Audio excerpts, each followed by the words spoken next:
قاصر رہتے ہیں۔ بخاری شریف میں ہے کہ رسول خدا صلی اللہ علیہ وسلم کی خدمت میں حاضر ہو کر ایک دیہاتی نے سوال کیا کہ قیامت کب آئے گی؟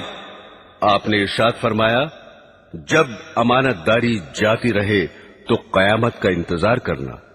سائل نے دوبارہ دریافت کیا کہ امانت داری کیسے ضائع ہوگی؟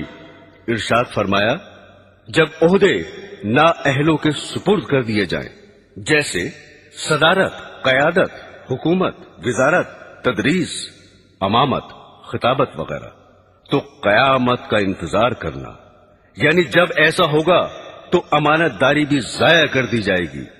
اس ارشاد سے معلوم ہوا کہ نالائق حکمرانوں کے علاوہ دوسرے عہدوں پر فائز ہونے والے بھی نااہل ہوں گے۔ چنانچہ آج کل موجود ہیں فاسق، بخیل، بدکار اور بد اخلاق لوگ بڑے بڑے عہدوں پر فائز ہیں۔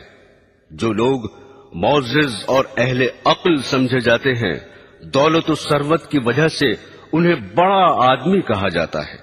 ان کے افعال و کردار بسا اوقات اخباروں میں شائع ہوتے ہیں تو پتہ چلتا ہے کہ اس دور کے بڑوں کی بدکاری کس درجہ بڑھی ہوئی ہے۔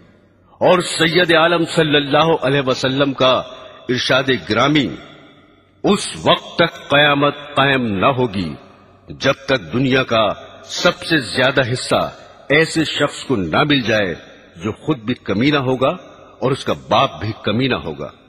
جلد ہی دنیا پر صادق آنے والا ہے۔